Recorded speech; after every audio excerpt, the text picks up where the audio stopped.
Génesis capítulo 2, versículo 24. Le damos lectura en el nombre del Señor Jesucristo. Dice así: Por tanto, dejará el hombre a su padre y a su madre, y se unirá a su mujer, y serán una sola carne. Vamos a orar. Padre Celestial, a través de Cristo Jesús, nos presentamos delante de su santa y divina presencia. Reconocemos, Señor, que necesitamos cada día de usted, cada instante. Necesito gracia, Señor, para poder exponer su palabra. Tu pueblo necesita gracia también para poder recibirla. Necesita gracia para poder ponerla por obra. Necesitamos completamente de usted. En usted vivimos, nos movemos y somos. Sin usted no podemos hacer absolutamente nada. Pedimos que se glorifique a través de esta exposición, que traiga gracia, luz, claridad en nuestras vidas, a través de la exposición de su palabra. Que tu nombre reciba la gloria en todo y por todos. En el nombre de Cristo Jesús. Amén. Amén. Génesis capítulo 2, versículo 24. Aquí encontramos que Dios crea la humanidad, crea al hombre, la mujer, crea el matrimonio y también crea la familia. Esta predicación tiene como título Consejos Generales para la Familia. Y esta exposición complementará las otras 9 predicaciones de la serie sobre la familia cristiana. Entonces vamos a ver algunos consejos generales. Pero antes de ir a los consejos, debemos recordar los siguientes principios en relación a la familia. Yo acabé de leer Génesis 2:24 y hacía mención de que aquí Dios crea al hombre, la mujer, la humanidad, crea aquella institución sagrada del matrimonio y también crea a la familia. Entonces, el primer principio que nosotros debemos recordar siempre en relación a la familia es que es Dios el autor de la familia. Eso nunca se nos puede olvidar. Es Dios quien crea esa institución llamada la familia. La familia no es un constructo social. La familia no es invención de hombres. No, es Dios quien la crea. Entonces, ese principio nosotros debemos guardarlo en nuestras vidas. Es Dios el autor de la familia. Y el segundo, la Biblia es el manual de Dios para administrar la familia. Cuando Dios crea la familia, Él dice que quienes compondrán la familia será un hombre y una mujer que se unen en matrimonio. Esa es la base de la familia. Los patrones, ¿de dónde son extraídos? De la Biblia. Dios nos dejó la palabra de Dios. Pablo, hablando a Timoteo, dice que las Escrituras son suficientes para hacernos perfectos en toda buena obra. Este es el manual de Dios, la Biblia. Nosotros los creyentes administramos la familia como mayordomos, especialmente los hombres. Algo que nos es otorgado por Dios. Entonces nosotros no somos los dueños de la familia, somos simplemente administradores de la familia. Y por ende, tenemos que rendir cuenta al Creador un día de la familia, a Dios. Entonces, Dios es el autor de la familia y la Biblia es el manual para administrar la familia. Hoy vemos muchas familias disfuncionales. ¿Qué quiere decir eso? Familias que no cumplen su rol, o sea, solamente es pelea, abusos, los padres no suplen las necesidades de los hijos, el esposo no suple las necesidades de la esposa, entonces es un caos. Algunos divorciados, no legalmente, sino de palabra, entonces son familias disfuncionales. Lo opuesto a una familia funcional, que funciona. ¿Y por qué causa? ¿Por qué ocurre esto? Porque se ha dejado de lado los dos principios que mencioné. Dios, el autor de la familia, y la Biblia como el manual de Dios para administrar la familia. Se ha dejado de lado esto. Entonces hoy en día los hombres crean familias, entre comillas, según su propio corazón, según sus propios principios. ¿Y eso qué produce? Familias disfuncionales, caos, divorcios, peleas, traumas, abusos. ¿Por qué razón? Porque el manual de Dios, la Biblia, nos muestra que Dios es el autor de la familia y al mismo tiempo cuál es la base de la familia. Es un matrimonio. Un hombre y una mujer se unen en matrimonio y es el pilar de la familia. ¿Qué pasa cuando un hombre y una mujer se juntan solamente? No es un matrimonio. Entonces ya la base comienza mal, a tambalear. Imagínese, si usted comienza a construir un edificio de 100 pisos con una base mal hecha, ¿qué va a ocurrir? Se va a venir todo, en cualquier momento se va a venir todo abajo. Eso mismo ocurre con la familia. Cuando no se obedecen los principios bíblicos, cuando no se acata lo que la Escritura dice, lo que Dios dice con respecto a la familia. Y ahí tiene los resultados. Familias disfuncionales. Ahora, la familia es la base de toda civilización humana y también es la base de la iglesia. ¿Quiénes son los que constituyen la iglesia? Los salvos, los redimidos, los convertidos. Estos son todos parte de alguna familia. A veces comienza convirtiéndose uno en una familia. Luego, en un par de años, ya están todos convertidos. O a veces se convierten familias completas. Entonces la iglesia está compuesta de familias. La familia es la base de toda civilización humana y también es la base de la iglesia. Y por esta causa, Satanás está empecinado en destruirla, en destruir la familia. ¿Por qué razón? Si él destruye la familia, él destruye la iglesia. ¿Y por qué es tan importante la familia y cómo afecta si Satanás destruye una familia? ¿Cómo afecta a la iglesia? Ejemplo, los requisitos para el liderazgo de la iglesia. Que sepa el hombre gobernar su casa. ¿Qué pasa si la casa es un caos? Ya no está apto para el ministerio. Y así comienza destruyendo la iglesia. ¿Qué pasa si en la familia hay un divorcio? Ya no puede ejercer un ministerio en la iglesia. Porque la Biblia dice marido de una sola mujer. Y eso es lo que estamos viendo. Satanás está atacando eso. Por eso es que es importante. Si él va detrás de nuestros hijos a pervertirlo, a destruirlo, ¿en qué afecta eso a la iglesia?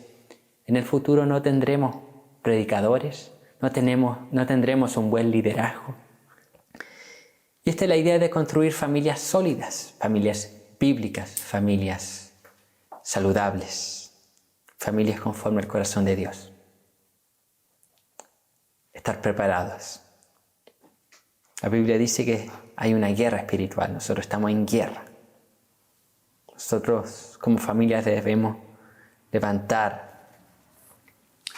muros, protección, proteger, preparar el ejército en nuestra casa para la guerra que tenemos ante las filosofías humanas. Guerra contra el pecado, guerra contra el mundo y guerra contra Satanás. Y ya ahora, como dije, esta es ya la última predicación de la serie sobre la familia. Ya a través de esas 9 exposiciones anteriores, la idea es que nosotros nos equipemos como familias para la guerra. Para la guerra. Entonces, en el día de hoy veremos algunos consejos generales para la familia. Son consejos que van a complementar lo ya antes expuesto. El primer consejo para los esposos, matrimonio, el área de matrimonio. Efesios 5:25 dice lo siguiente: maridos, amad a vuestras mujeres, así como Cristo amó a la iglesia y se entregó a sí mismo por ella. Aquí un consejo para los esposos, para nosotros. Esposo, ama a tu esposa. Ama a tu esposa. Pablo, aquí hablando, dice: maridos, amad a vuestras mujeres, así como Cristo amó a la iglesia y se entregó a sí mismo por ella. Amad. Nosotros ya vimos esto en la predicación sobre el matrimonio. Esta palabra amad viene del verbo griego agapao, de donde viene también la palabra ágape.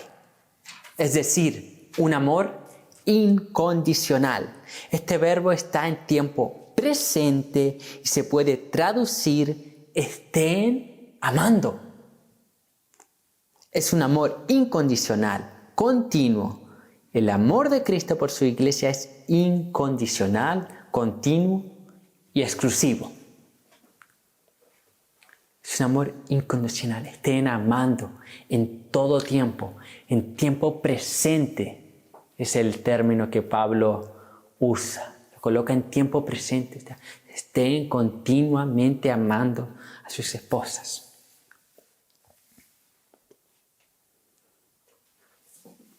Estén continuamente. Y Pablo aquí dice: así como Cristo amó a la iglesia. El amor que tuvo Cristo por su iglesia no fue motivado por la bondad de ésta, sino por su soberana voluntad. Nosotros de esta misma forma debemos amar a nuestras esposas voluntariamente. ¿Quién amó primero? ¿Cristo a la iglesia o la iglesia a Cristo? Cristo amó primero a la iglesia, no habiendo ninguna virtud en la iglesia. Estando ellos muertos, nosotros muertos en delitos y en pecado, Él decidió amarnos voluntariamente. Y esa es la idea de Pablo aquí. Amor ágape. Amor incondicional, amor voluntario, no tiene que ver en sí con sentimientos, tiene que ver con la decisión, con la disposición del corazón a amar. Posteriormente a esa disposición, claro que vienen sentimientos. Y de esta misma forma dice Pablo: como Cristo ama a la iglesia no viendo ninguna bondad en ella, así nosotros los hombres, los maridos, debemos amar a nuestras esposas. Nosotros no debemos poner ninguna condición para amar a nuestras esposas. El hombre no debe mirar o procurar la belleza en su mujer, ¿no? El hombre no debe procurar algún acto bueno, alguna benevolencia por parte o en su mujer. No puede. Pablo dice, amad a vuestras esposas. Nos dicen, esperen que las esposas hagan algo bueno. Esperen que las esposas hagan algún acto de benevolencia. No, Pablo dice, amad a las esposas, como Cristo. Tiene que ver con la voluntad, decidir amar, no esperando algo a cambio y no esperando algún motivo por el cual amar, simplemente porque decidimos amar. Y la motivación de nuestro amor, hombres, maridos, creyentes, para amar a nuestras esposas es Cristo. Es el amor de Cristo hacia nosotros, el que nos debe motivar a amar incondicionalmente a nuestras esposas. El amor del esposo hacia su esposa es la base del sometimiento de la esposa al liderazgo de su esposo. ¿Por qué? ¿Qué esposa cristiana no se someterá a un hombre que le ama incondicionalmente y está dispuesto a dar la vida por ella? ¿Qué esposa? Ninguna.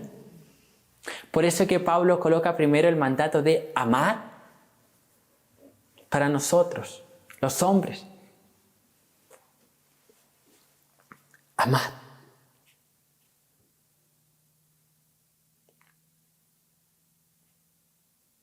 Y esa es la base del sometimiento de la mujer. El amor por parte del hombre.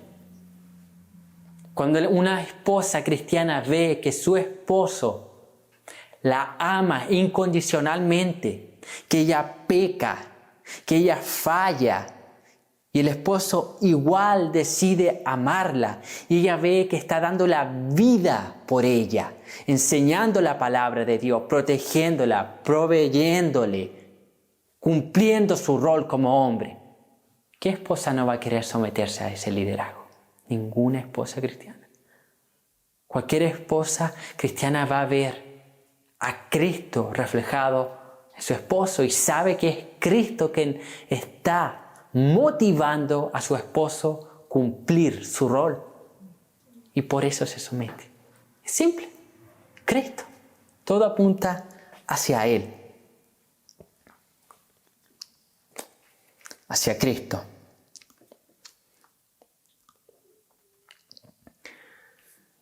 En principio de año, nosotros con mi esposa estuvimos en Brasil visitando la Iglesia Alianza do Calvario, a Pastor Paulo, los hermanos allá. Todos los que están aquí presentes saben la relación que tenemos con ellos, cómo nos han ayudado. Y ha sido una relación muy buena, edificante, aprendiendo mucho de ellos y creando lazos afectivos con muchos hermanos de Brasil, en Franca. Entonces, ellos tenían una conferencia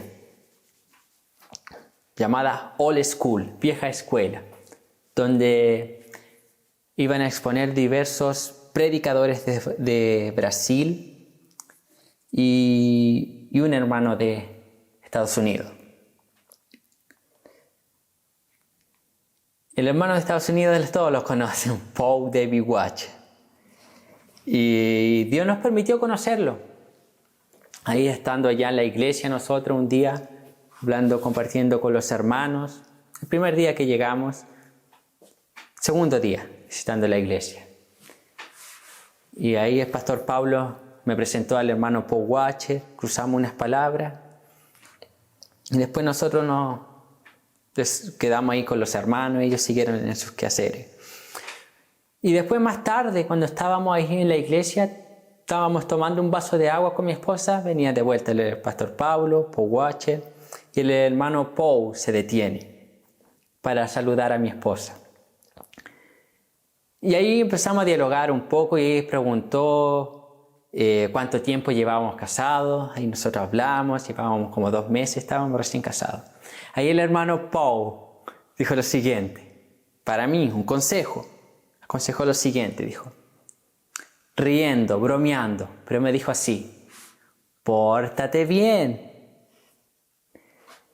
Entonces, tiene que ver esto, aquel consejo de Paul Washer tiene que ver mucho con esto que estoy hablando, con el tema de amar. ¿Por qué razón?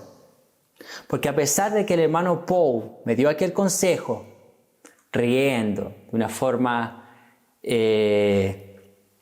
bien cordial, y en una conversación espontánea,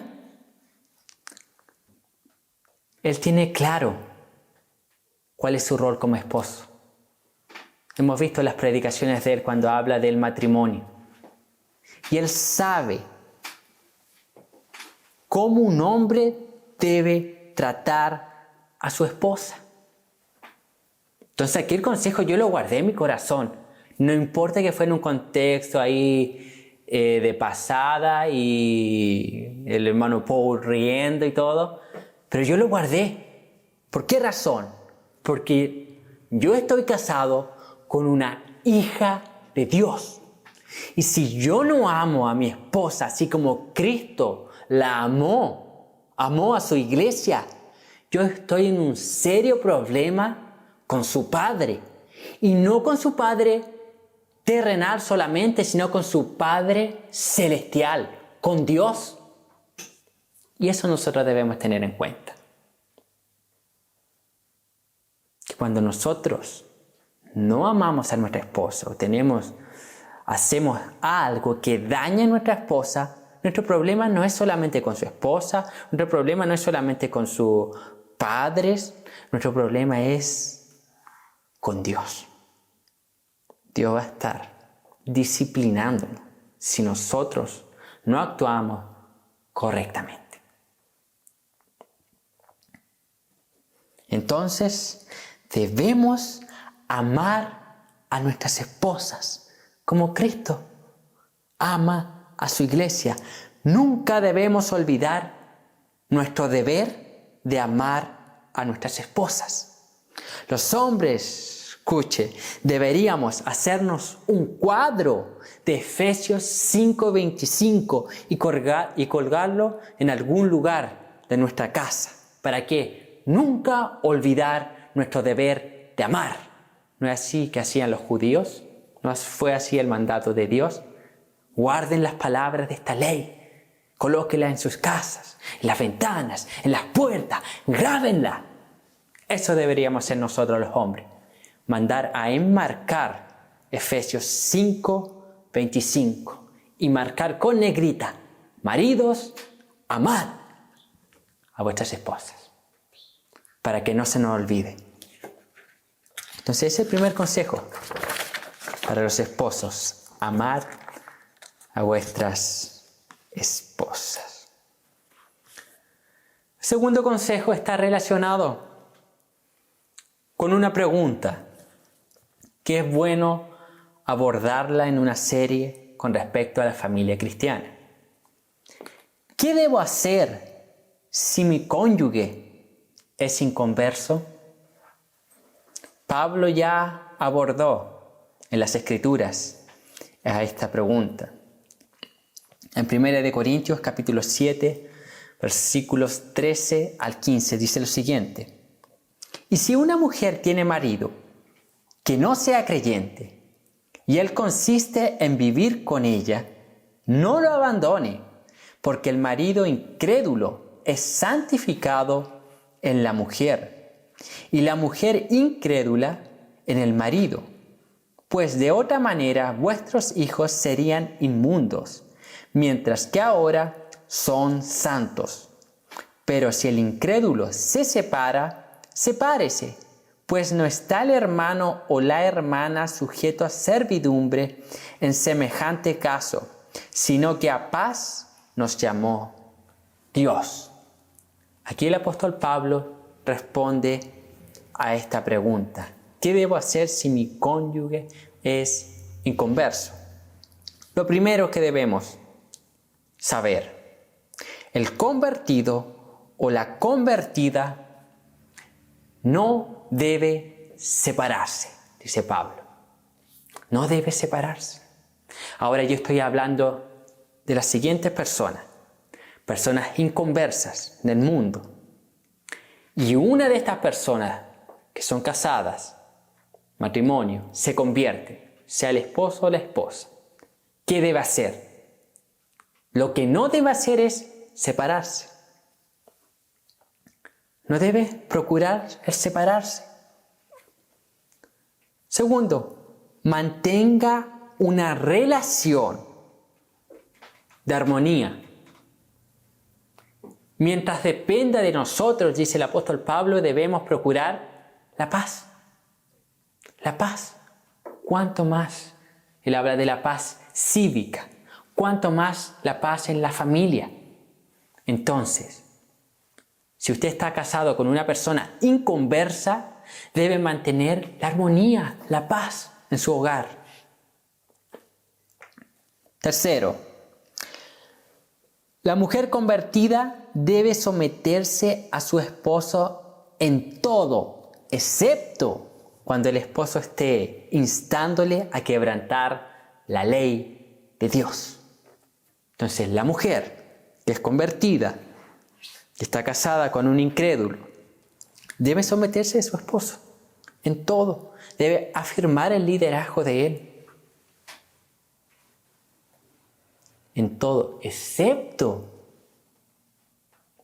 si el esposo la está llevando, motivando a quebrantar la ley de Dios, la palabra de Dios. Ahí no. En todo lo demás, claro. El hombre convertido debe amar a su esposa como Cristo amó a su iglesia y cumplir los principios bíblicos. No es solamente el creyente que está casado con otra persona creyente que debe cumplir aquí el principio de amar. No. El inconverso, o sea, el creyente casado con un inconverso también debe cumplir los principios bíblicos y amar a su esposa, así como Cristo lo amó a él. Y quizás ese amor sea el medio por el cual usted evangelice y su esposa sea salva. Y quinto consejo, lo que habla aquí Pablo cuando dice que no la abandone, y luego dice, porque el marido incrédulo es santificado en la mujer. Luego dice, de otra manera vuestros hijos serían inmundos, mientras que ahora son santos.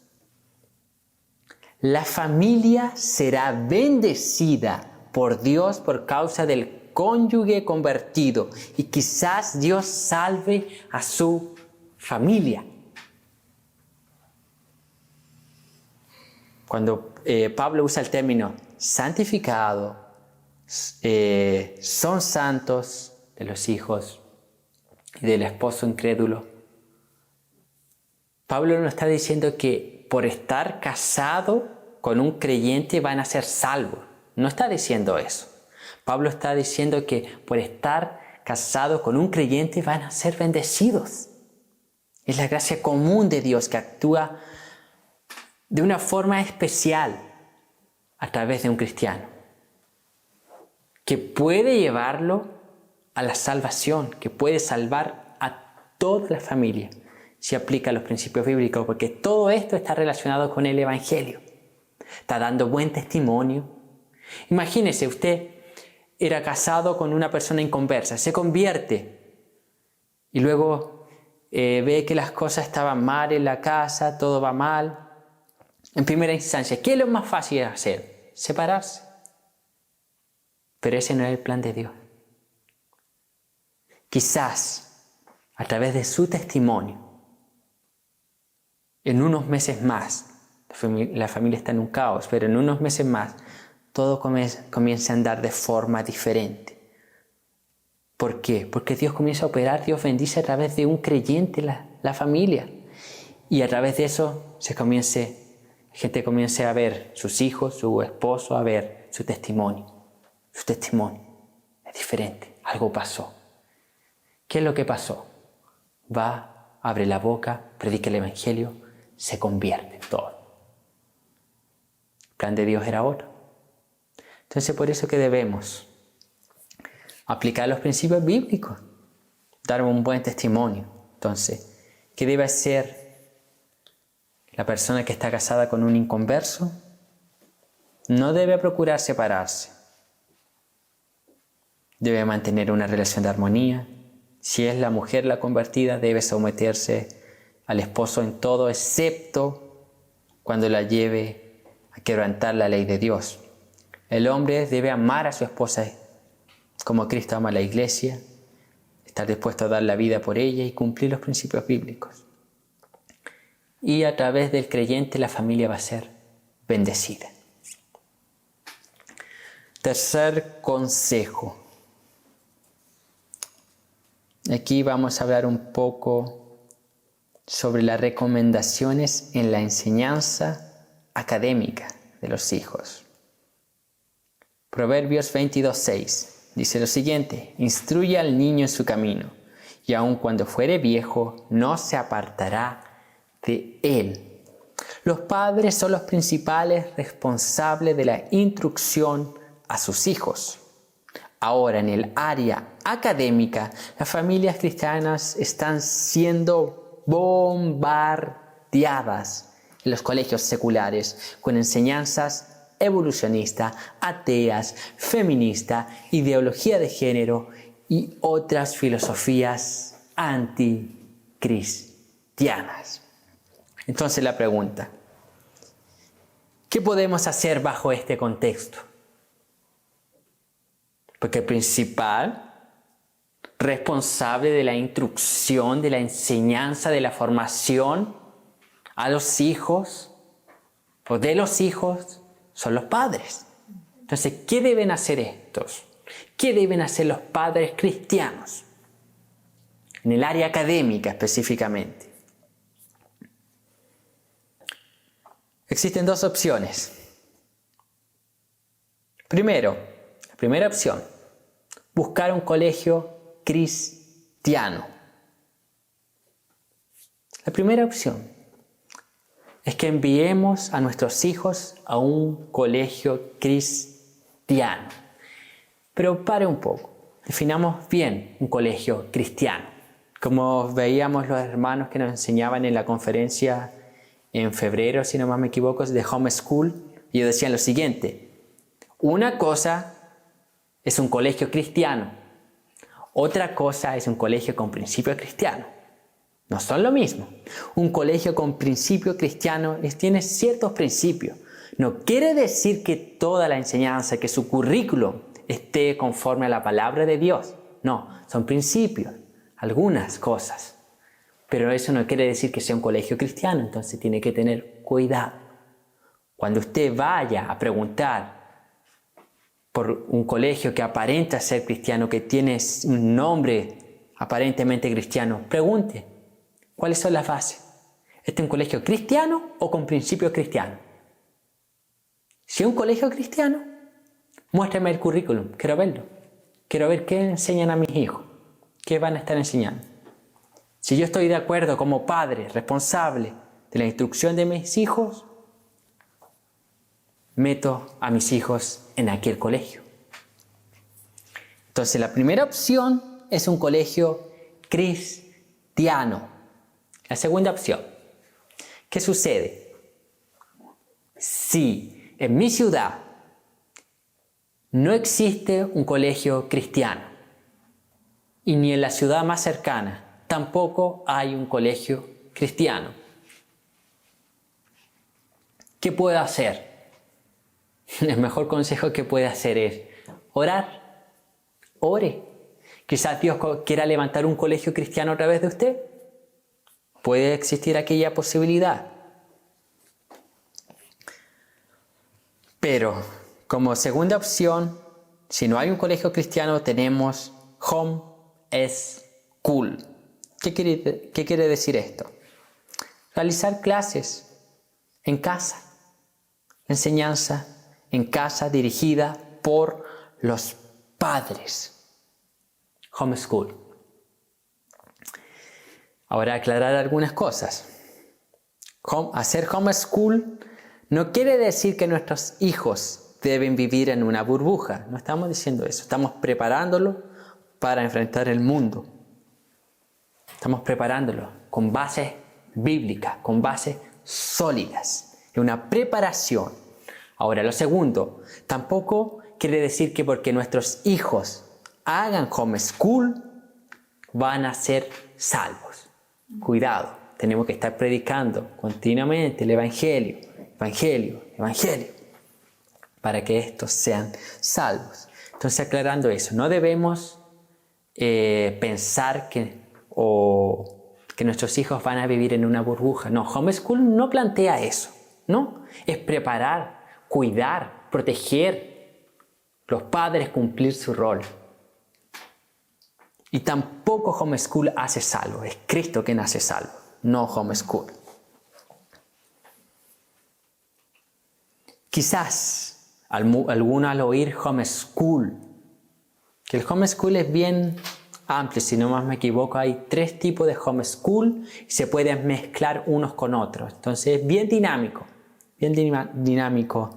para poder realizarlo. Hay bastante material, pueden unirse a otras comunidades homeschool o crear una comunidad dentro del contexto de iglesia, también poder participar, ayudarnos los unos con otros.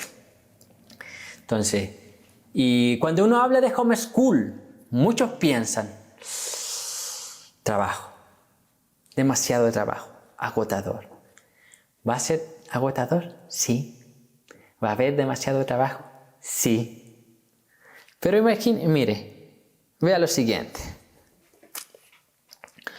Si yo soy un padre cristiano, usted es un padre, una madre cristiana, y que cumple su rol, que en su casa enseña la palabra de Dios para sus hijos, está en una iglesia bíblica, una iglesia saludable, se preocupa de la enseñanza de sus hijos, de la formación bíblica, que crezcan fuerte, teológicamente desde niño. Pero envía a su hijo a un colegio no cristiano. Tiene que tener en cuenta lo siguiente. Si envía a su hijo a un colegio no cristiano, estos estarán, el colegio, adoctrinando a su hijo con filosofías ateas, por lo menos 5 horas por día. Y cuando lleguen a su casa, usted, padre bíblico, familia bíblica, tendrá que desconstruir lo que edificó el colegio y luego edificar basado la Biblia, lo cual será un trabajo más extenso que el homeschool. Porque el homeschool solo tiene que construir, no tiene que derribar. Entonces hay esperanza. Entonces cuando yo mando a mis hijos al colegio secular, yo los estoy mandando a la boca de los leones. Ellos van a adoctrinar, ellos van a enseñar sus filosofías. Si yo soy un padre bíblico, voy a tener que darme el trabajo de desconstruir. Si el colegio construyó 5 horas, yo voy a tener que darme 5 horas para desconstruir y otras 5 más para construir. Mayor trabajo. Termina siendo mayor el trabajo que tiene que hacer. Y en realidad para nosotros la escolarización es normal, porque nacimos en una cultura escolarizada. Pero si nosotros estudiamos la historia, el colegio, la escolarización es algo nuevo. ¿Cómo enseñaban los antiguos hombres de Dios a sus hijos? Los enseñaban en casa. En casa. Susana Wesley, John Owen, los grandes pensadores cristianos, la mayoría fueron enseñados en casa. Los puritanos, ¿dónde enseñaban? En casa. Luego iban a universidades y eran los genios más extraordinarios. A usted ve biografía, John Owen, sabiendo griego, hebreo, latín, con 10 y tantos años. ¿Dónde lo aprendió? leyendo libros en casa. John Wesley, que recibió su mayor formación a través de su madre, Susana Wesley, él dijo: yo aprendí teología más con mi madre que con cualquier otro teólogo de Inglaterra.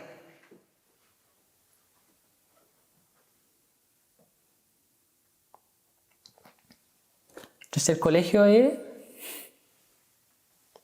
nació con buenas intenciones de poder ayudar, sí, pero también tiene otra función por detrás.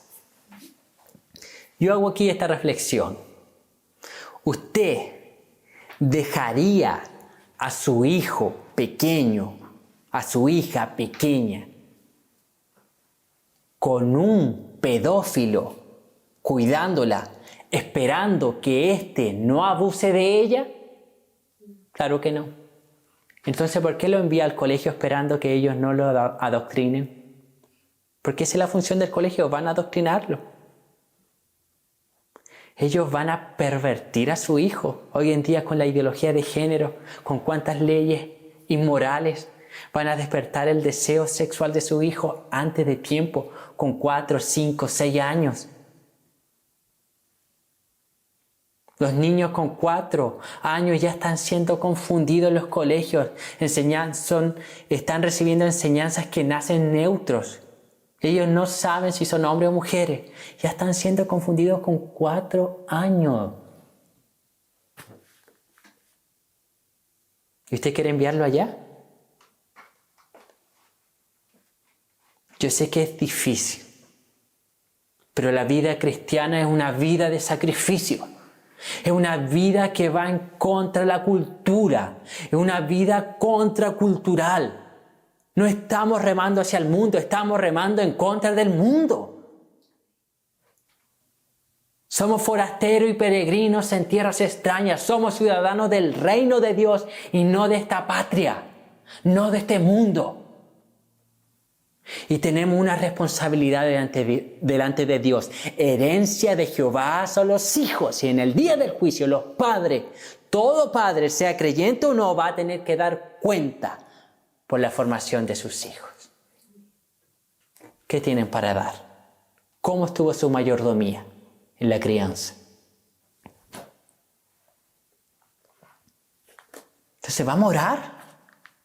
Vamos a levantarnos como familia sólida. Vamos a comprometernos en la formación de nuestros hijos. Si queremos tener una iglesia bíblica, comencemos por tener futuros bíblicos a través de nuestros hijos. Formarlos bien. Ahí está la clave. Entonces, hoy en día contamos con un sinnúmero de material para hacer homeschool. Un sinnúmero de personas que ya hacen aquí en Chile. En Chile es legal, se puede hacer. Muchas comunidades ya hacen homeschool. Y cristianos, hermanos, ¿sabe cuál es lo más desafiante para nosotros? Es que hay incrédulos que están haciendo homeschool porque saben lo que está pasando en los colegios. ¿Cuánto más los cristianos? ¿Cuánto más? Y no quiere decir que enseñar en casa es menos calidad, no, está comprobado. Muchas veces los niños que hacen homeschool rinden mucho más en las universidades que aquel que fue escolarizado. Para nosotros es nuevo, para los norteamericanos en Estados Unidos, esto es normal hacer homeschool. Creyente o no creyente hace homeschool, igual, algo normal. No es algo normal, solamente que se nos ha adoctrinado, enseñado, moldeado este mundo, engañado, diciéndonos que esto es anormal, ¿no? Estudie un poco de historia y va a ver que esto no es anormal. Cuarto consejo. En relación al culto familiar, ¿qué debo hacer si soy la única persona convertida en mi familia? Depende quién sea. ¿Cómo? Depende si es el padre, la esposa o el hijo. Depende de su rol en la familia. El marido, el padre, ¿qué debe hacer? Debe hablarlo con su esposa. Debe llegar a un consenso para poder realizar la adoración familiar. Y si la esposa inconversa se niega a participar, tratar de que los hijos puedan hacer la adoración familiar junto con el padre convertido. Ahora, ¿qué pasa si la mujer es convertida y el esposo no? La esposa debe hablar con respeto con su esposo para llegar a un acuerdo. Y si su marido no quiere participar, pedir la autorización para realizar la adoración familiar junto a sus hijos. Y ahora, ¿qué pasa si yo soy hijo? Yo no soy padre, ni marido, ni soy esposa, soy un hijo. ¿Qué debo hacer? Consultar a los padres. Si estos se niegan, no se puede hacer. No se puede hacer. ¿Por qué? Porque quien es autoridad en mi casa, puesta por Dios, sea creyente o no sea creyente, son mis padres. Y yo debo respetar esa autoridad como hijo. Entonces, ¿qué debo hacer? Debo mantener mi adoración privada. Orar, mi vida devocional. Orar, leer, estudiar las Escrituras, meditar en ellas. Eso debo hacer. Y evangelizar. Todos. Sea el esposo, sea la esposa, sea el hijo. Evangelizar. Evangelizar. Y para poder hacer todo esto, se debe consultar a la familia con respeto, habiendo orado antes. Esto dará un buen testimonio para seguir evangelizando a nuestras familias. Imagínense que su padre ve a su hijo, que antes era un desordenado, que pecaba, que no respetaba a sus padres y de repente se convierte, comienza a ir a la iglesia. Después el hijo le pregunta, padre, ¿podría yo aquí en mi casa levantar un altar y hacer una adoración familiar, por lo menos una vez por semana, que estuviesen ustedes, mi madre, mis hermanos? Quizás el padre diga, sí, vea el cambio, le impacte, porque antes no lo respetaba y ahora sí lo toma en cuenta. Y le dice, yo lo haré si solamente ustedes lo permiten. Entonces todo con respeto, habiendo orado, con mansedumbre, respetando los roles. Porque no sirve de nada si el hijo viene y dice, ya vamos a hacer culto, adoración familiar, tiene que estar todo aquí y por la fuerza. Entonces al final no termina siendo una bendición, termina siendo todo lo contrario. Entonces respetar los roles bíblicos, que lo hemos estudiado aquí, y procurar la armonía en el hogar, estar evangelizando. Lo primordial es evangelizar, luego viene todo lo demás. Y quinto consejo para las familias. Deben ser una familia unida, que refleje el Evangelio. Efesios 5, 29 y 30 dicen así: porque nadie aborreció jamás su propia carne, sino que la sustenta y la cuida, como también Cristo a la iglesia, porque somos miembros de su cuerpo, de su carne y de sus huesos. Pablo aquí dice lo siguiente: así como cada miembro de nuestro cuerpo está conectado uno con otro, y como la iglesia está unida con Cristo o a Cristo, de esta misma forma el esposo y la esposa deben estar unidos. Es decir, la familia debe estar unida. Es el propósito de Dios para la familia. Deben estar unidos. Lo que refleja una familia es la unidad. No existe o no es correcto a la luz de las Escrituras en la familia que uno ande por un lado, otro por otro, que uno quiera A y el otro B y el otro C. No. Unidad. Se habla, todo con respeto, mantener la armonía. Familia cristiana. Así como la iglesia está unida con Cristo, así como nosotros somos miembros todos diferentes, pero somos parte de un solo cuerpo, la iglesia, estamos todos unidos, conectados unos con otros. Esto mismo debe ocurrir en la familia, mantener esa unidad. Y el propósito de esta unidad es reflejar el Evangelio. Reflejar el Evangelio. Las familias reflejan la iglesia, ya que éstas hacen parte de la iglesia. Tenga por seguro que si las familias o la gran parte de las familias en una iglesia local están en caos, la iglesia completa está en caos. Para tener iglesias saludables, debemos comenzar a tener familias saludables. Para que la iglesia refleje el Evangelio, predique el Evangelio, las familias deben reflejar y predicar el Evangelio a través de su unidad, a través de su testimonio. El doctor Martin Lloyd Jones decía que el mejor método evangelístico era nuestro testimonio. Las familias deben reflejar el Evangelio, deben reflejar la unidad. ¿Cómo se refleja eso en la práctica? Perdonándose, amándose, cuidándose, protegiéndose, sustentándose, ayudándose, animándose, alentándose, reflejando el Evangelio. Hay alguien que está sufriendo en la familia. ¿Qué pasa? ¿Qué sucede? Reflejando el Evangelio, nos dice así que esto ocurre en la iglesia, en la Escritura, que cuando uno se duele, todo se duele.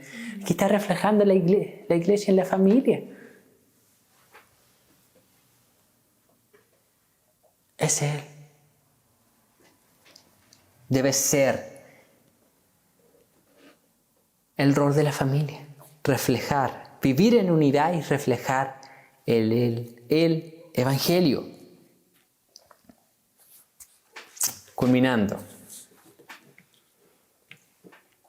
Dios, a través de esta serie de la familia, nos está llamando a conformarnos a las Escrituras. Es decir, a la voluntad de Dios. A la voluntad de Dios. Y debemos tener en claro lo siguiente. Si yo les pregunto, ¿cuál es el propósito de la familia? ¿Qué responderían? El propósito principal de la familia es reflejar al mundo 3 cosas. La naturaleza trina de Dios, el Evangelio y la iglesia. Es el propósito de la familia. ¿Por qué razón la naturaleza trina? Es un Dios en 3 personas diferentes. ¿Quiénes componen la familia? Muchas personas, pero todos son uno. Todos viven en unidad, todos viven en armonía, en perfecta comunión unos con otros. Y de esta misma forma reflejan el Evangelio, refleja el esposo dando su vida por la esposa, así como Cristo la dio por la iglesia.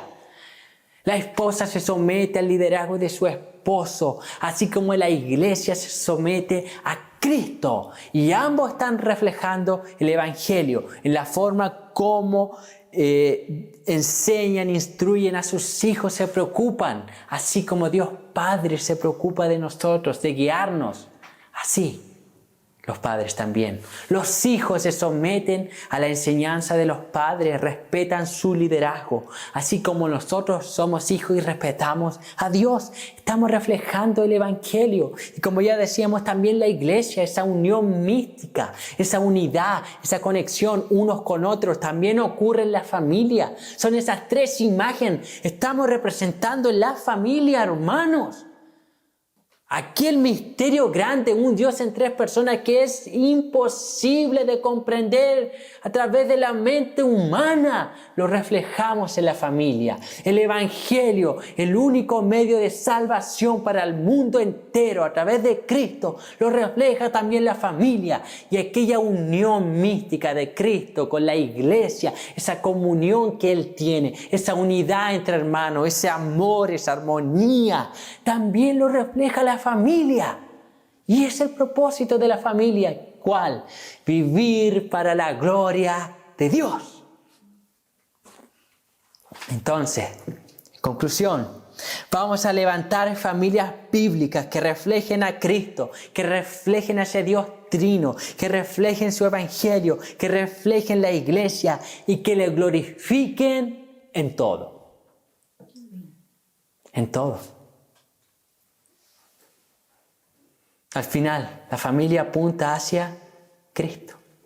Cristo es aquel que llena todo y en todo. Cristo. La familia apunta a eso. A mostrar quién Dios es. Matrimonios están llamados a reflejar el Evangelio. La familia, que es constituida por un matrimonio, está llamada a reflejar el Evangelio. Cuando vemos las Escrituras, a los apóstoles defender la verdad de Dios con osadía, con valentía, diciendo: si alguno predica otro evangelio, dice Pablo, si aún un ángel desciende del cielo, aún yo mismo predico otro evangelio, sea anatema, sea maldito. Juan dice: salieron de nosotros, pero no eran de nosotros. ¿Por qué? Eran falsos profetas, predicaban un falso evangelio. Judas dice: son nubes sin agua, nos tienen que entregar un evangelio diluido, mezclado, contaminado. Y nosotros, cuando alguien predica un falso evangelio, lo logramos distinguir a la luz de la palabra de Dios. Pero, ¿qué sucede? Muchos cristianos han estado predicando un falso evangelio. ¿Por qué razón? Porque han dado al mundo una mala imagen de la familia. No han transmitido el verdadero evangelio a través de la familia. Y eso es grave. Esta predicación o esta serie de la familia cristiana nos está mostrando eso. Cuán importante es tener una familia bien fundamentada en la palabra. Porque la familia está testificando del verdadero evangelio. Si la familia no está fundamentada en la palabra de Dios, yo no sé qué está testificando. Está testificando cualquier cosa menos el evangelio de Cristo. Entonces son falsas familias que predican un falso evangelio y corran de ellos. Es tiempo de reformar nuestras familias. No solo necesitamos iglesias reformadas, necesitamos familias reformadas. ¿Qué quiere decir eso? ¿Algo nuevo? No, algo verdadero. Volver a los principios bíblicos, volver a la palabra, volver a la escritura, volver a Dios. Volvamos a Dios, protejamos a nuestras familias. Seamos fieles representantes del Evangelio. Prediquemos el Evangelio siendo una familia cristiana bíblica que glorifica a Dios en todo. Amén. Vamos a orar. Señor Dios, a usted sea la honra, a usted sea la gloria y la alabanza por todos los siglos de los siglos. Padre Celestial, levanta familias bíblicas, familias fuertes, familias que te amen, familias que reflejen tu santo y divino evangelio. En el nombre de Cristo Jesús. Amén.